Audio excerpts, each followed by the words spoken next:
ಬಗೆಗೆ ತುಂಬಾ ಚರ್ಚೆಗಳಾಗಿದ್ದು. ನನ್ನ ಓದಿದ ನೆನಪಿನ ಪ್ರಕಾರ ಈಶ್ವರಯ್ಯವರು, ವಿವೇಕರಯ್ಯವರು, ಅಮರಸ್ವಾಮೀಶ್ವರು, ಎನ್ ಆರ್ ನಾಯಕ್ ಅವರೆಲ್ಲ ತುಂಬಾ ಒಳ್ಳೆಯ ಆಲೋಚನೆಗಳನ್ನ ಅಲ್ಲಿ ಹಂಚಿಕೊಂಡಿದ್ರು. ಈ ತರದ ಜನಪದ ವಾದ್ಯಗಳನ್ನ ಅಥವಾ ಪಂಚವಾದ್ಯಗಳನ್ನ ನಾವು ಹೇಗೆ ಮುಂದಿನ ಜನಾಂಗಕ್ಕೆ ದಾಟಿಸುವುದು ಅಂತ. ಇದು ಯಾವತ್ತು ಜನಪದ ಕಲೆಗಳಿಗೆ, ಜನಪದ ಪ್ರಕಾರಗಳಿಗಿರುವ ಬಹಳ ದೊಡ್ಡ ಸಮಸ್ಯೆ ಮತ್ತು ಸವಾಲು.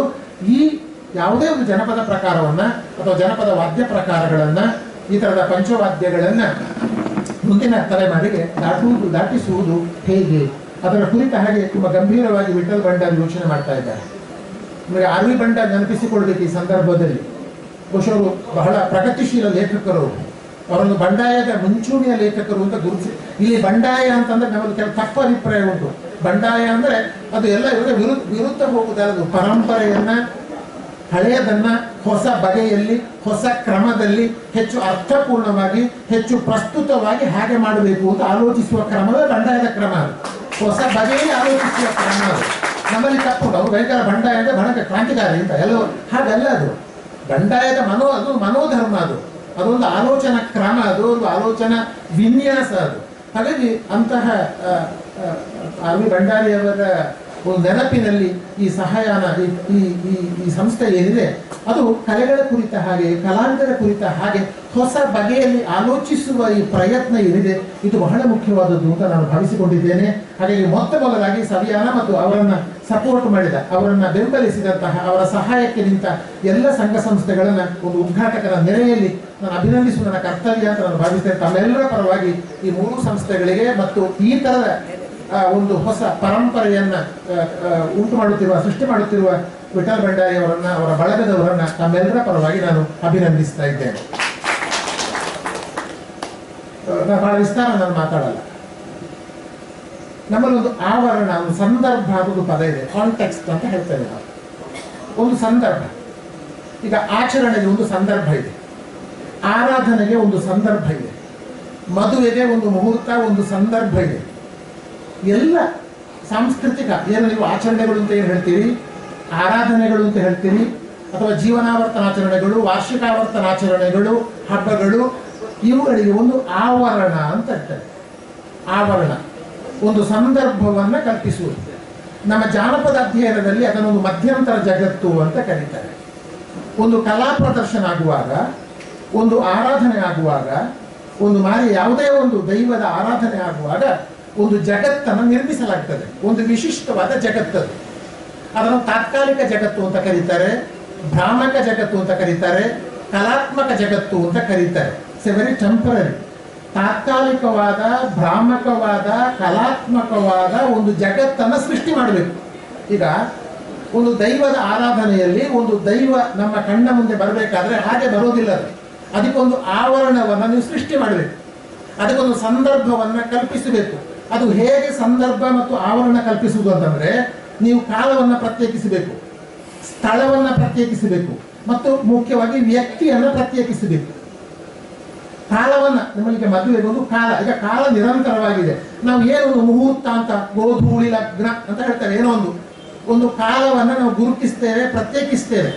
ನಾನು ಹೆಚ್ಚು ವಿಸ್ತಾರ ಕೊಡುವುದಿಲ್ಲ. ಯಾವುದೇ ಒಂದು ಆಚರಣೆ, ಆರಾಧನೆಯ ಸಂದರ್ಭದಲ್ಲಿ ನಿರ್ದಿಷ್ಟ ಕಾಲ, ಸ್ಥಳ ಮತ್ತು ಆವರಣವನ್ನ ಪ್ರತ್ಯೇಕಿಸುವ ಮೂಲಕ ತಾತ್ಕಾಲಿಕವಾದ ಮಧ್ಯಂತರ ಜಗತ್ತೊಂದನ್ನು ಸೃಷ್ಟಿಸಲಾಗುತ್ತದೆ.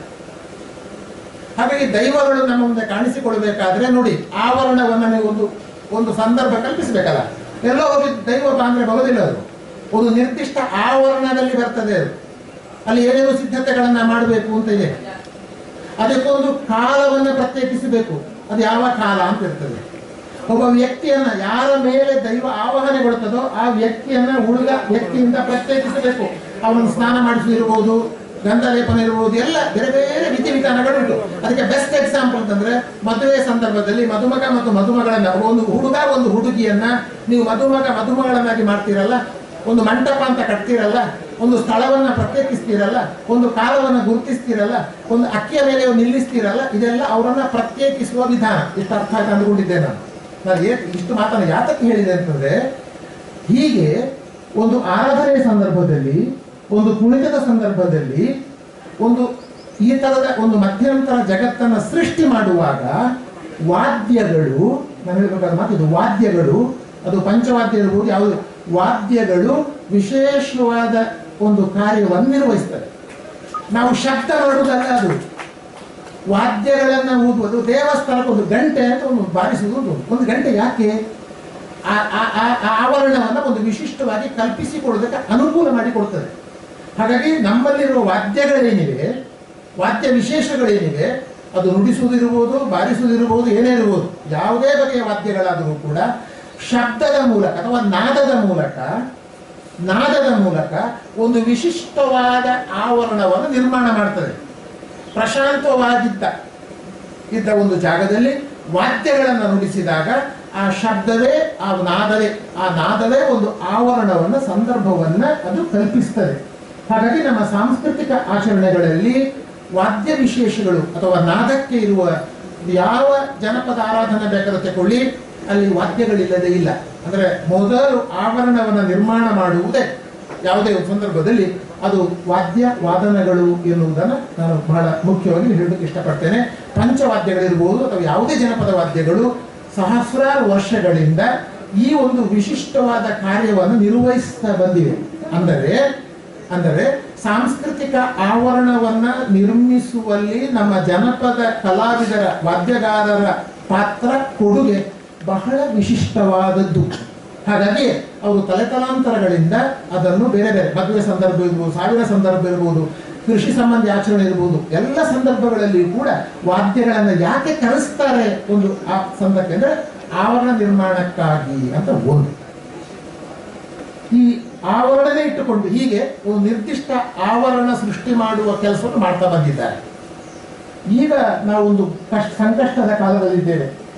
ಏನು ಅಂತಂದ್ರೆ ಇದನ್ನು ಮುಂದುವರಿಸುವವರಿಲ್ಲ ಅಂತ ಹೊರಗಿನವರಾಗ್ತಾ ಇದ್ದಾರೆ ಬೇರೆ ಬೇರೆ ಕಾರಣಗಳಿಗಾಗಿ. ಅದು ಸಾಮಾನ್ಯವಾಗಿ ವಿದ್ವಾಂಸರು ಹೇಳ್ತಾರೆ, ಈ ಜನಪದ ವಾದ್ಯಗಳ ಲಭ್ಯತೆ, ಜನಪದ ವಾದ್ಯಗಳ ಸುಭಗತೆ, ಜನಪದ ವಾದ್ಯಗಳ ಪ್ರಸ್ತುತತೆ ಮತ್ತು ಸೌಲಭ್ಯ, ಈ 4 ಅಂಶಗಳನ್ನು ಹೇಳ್ತಾರೆ ವಿದ್ವಾಂಸರು. ಇದನ್ನು ನಾವು ಇವುಗಳ ಲಭ್ಯತೆಯ ಪ್ರಶ್ನೆ, ಜನಪದ ವಾದ್ಯಗಳ ಲಭ್ಯತೆ ಇವತ್ತು ದೊಡ್ಡ ಸವಾಲಾಗಿದೆ. ಜನಪದ ವಾದ್ಯಗಳ ಸುಭಗತೆ, ಅದನ್ನು ಹೇಗೆ ನಾವು ಬಳಸಿಕೊಳ್ಬೇಕು ಎನ್ನುವುದರ ಕುರಿತ ಹಾಗೆ, ಜನಪದ ವಾದ್ಯಗಳ ರೆಲೆವೆನ್ಸ್, ಪ್ರಸ್ತುತತೆ ಎನ್ನುವ ಬಗ್ಗೆ, ಅವುಗಳ ಸೌಲಭ್ಯ, ಈ ಅಂಶಗಳ ಬಗ್ಗೆ ಚರ್ಚೆ ಮಾಡ್ತಾರೆ. ಬಹುಶಃ ಪಂಚವಾದ್ಯಗಳನ್ನೇ ನಿರ್ದಿಷ್ಟವಾಗಿ ಹೇಳುವುದಾದರೂ ಕೂಡ ಇವತ್ತು ಅವುಗಳ ಲಭ್ಯತೆಯ ಕುರಿತ ಹಾಗೆ, ಅವುಗಳನ್ನು ಹೇಗೆ ಉಪಕರಣಗಳನ್ನು ನಾವು ಸೃಷ್ಟಿ ಅಥವಾ ಅದನ್ನು ನಿರ್ಮಾಣ ಮಾಡಬೇಕು, ಆ ಉಪಕರಣಗಳನ್ನು ಹೇಗೆ ನಾವು ಬಳಸಬೇಕು, ಆ ಉಪಕರಣಗಳನ್ನು ಹೊಸ ಕ್ರಮಗಳಲ್ಲಿ ಅನ್ವಯಿಕ ಮೇಲೆ ಅಪ್ಲೈಡ್ ಈ ಆವರಣಗಳನ್ನು ನಮ್ಮಲ್ಲಿ ಪಾರಂಪರಿಕ ಒಂದು ಕ್ರಮ ಇದೆ. ಬಹುಶಃ ತಮಗೆಲ್ಲ ಗೊತ್ತಿರುವ ಹಾಗೆ ಇದು ಬಹಳ ದೊಡ್ಡ ಸವಾಲಿದು. ನೀವು ಯಾವುದೇ ಕಲೆಯನ್ನಾದರೂ ಕೂಡ ಪರಂಪರೆಯ ಜೊತೆಗೆ ಪರಂಪರೆಯ ಬೇರುಗಳನ್ನು ಇಟ್ಟುಕೊಂಡು, ಪರಂಪರೆಯ ಸ್ಪರ್ಶವನ್ನೇ ಇಟ್ಟುಕೊಂಡು ನೀವು ಅದನ್ನು ಆಧುನಿಕತೆಗೆ ಅದನ್ನು ಬಗ್ಗಿಸಿಕೊಳ್ಳದೆ ಹೋದರೆ, ಅದನ್ನು ಆಧುನಿಕತೆಯ ಕಾಲಘಟ್ಟಕ್ಕೆ ಹೊಂದಿಸಿಕೊಳ್ಳದೆ ಹೋದರೆ ಯಾವುದೇ ಕಲಾಪ್ರಕಾರ ಉಳಿಸಿಕೊಳ್ಳುವುದು ಅದು ಕಷ್ಟ. ಇದು ತುಂಬ ಸೂಕ್ಷ್ಮವಾಗಿ ಆಲೋಚನೆ ಮಾಡಬೇಕಾದ ಕೆಲಸ. ಒಂದು ಸಂಸ್ಕೃತಿಯ ಕಳಚಿ ಮಾಡುವುದು ಒಂದು, ಸಂಸ್ಕೃತಿಯ ಬೇರುಗಳನ್ನೇ ಇಟ್ಟುಕೊಂಡು ಆ ಕಲಾ ಪ್ರಕಾರದ ಶಕ್ತಿ ಒಂದು ನೆನಪಿಟ್ಟುಕೊಳ್ಬೇಕು. ನಾವು ಏನು ನೆನಪಿಟ್ಟುಕೊಳ್ಬೇಕು ಅಂತಂದ್ರೆ, ನಮ್ಮಲ್ಲಿ ನಾವು ಒಂದೊಂದು ಕುಣಿತವನ್ನ, ಒಂದೊಂದು ಕಲಾ ಪ್ರಕಾರವನ್ನ ಇನ್ನೊಂದರಲ್ಲಿ ತುಲನೆ ಮಾಡಿ ಅದು ಶ್ರೇಷ್ಠ, ಇದು ಕನಿಷ್ಠ, ಅದು ಒಳ್ಳೆಯದು, ಇದು ಕೆಟ್ಟದ್ದು, ಇದು ಬೇಕು, ಇದು ಬೇಡ, ಇದು ಅತ್ಯಂತ ಅಪಾಯಕಾರಿಯಾದ ಮನೋಪ್ರವೃತ್ತಿ. ಇದು ಕಲೆಗಳನ್ನ, ಕಲಾ ಪ್ರಕಾರಗಳನ್ನ ಅದಕ್ಕೆ ನಾನು ಯಾವಾಗಲೂ ಹೇಳಿಕ್ಕುಂಟು, ಈ ತರದ ಕಲಾತಂಡಗಳ ನಡುವಿನ ಸ್ಪರ್ಧೆಯನ್ನೇ ನಾನು ವೈಯಕ್ತಿಕವಾಗಿ ಇಷ್ಟಪಡುದು. ನಾನು ಪ್ರದರ್ಶನ ಇಷ್ಟಪಡ್ತೇನೆ. ನೀವು ಅವಕಾಶಗಳನ್ನು ಕೊಡಿ, ಯಾವುದೇ ತಂಡಕ್ಕೆ ಪ್ರದರ್ಶನಗಳನ್ನು ಕೊಡಿ. ಒಂದು ತಂಡ ನಿಮಗೆ ಕಾಣಬಹುದು, ಒಮ್ಮೆಗೆ ಇದು ನೀವು ಅದನ್ನು ಆಗಲೇ ತುಲನೆ ಮಾಡಿ ಇದು ಕೆಟ್ಟದ್ದಾಗಿ ಅಂತ ಹೇಳಿದರೆ ನೀವೇನ್ ಮಾಡ್ತೀರಿ, ಬಹುರೂಪವಾಗಿ ಬೆಳಿಬೇಕಾದ ಕಲಾ ಕುಣಿತಗಳನ್ನೆಲ್ಲ ಏಕರೂಪಕ್ಕೆ ಇಳಿಸಿ ಬಿಡ್ತೀರಿ. ಇದು ಬಹಳ ಅಪಾಯಕಾರಿಯಾದ ಒಂದು ಪ್ರವೃತ್ತಿ ಇರಲಿ. ನಾನು ಹೇಳಬೇಕಾದ ಮಾತು ಏನು ಅಂತಂದ್ರೆ, ಇವತ್ತು ನಾವು ಕಲೆಯನ್ನ ನಾವು ಮಾಡುವಾಗ ಇದನ್ನ ಪ್ರದರ್ಶನಕ್ಕೆ ವಿಶೇಷವಾದ ಮಹತ್ವವನ್ನು ಕೊಟ್ಟಿದ್ದಾರೆ. ಸುಮಾರು 12 ತಂಡಗಳು ಇವತ್ತು ಪ್ರದರ್ಶನವನ್ನು ಕೊಡ್ತಾರೆ. ಆಗ ನಿಮಗೆ ಅನ್ನಿಸ್ಬೋದು, ನೀವು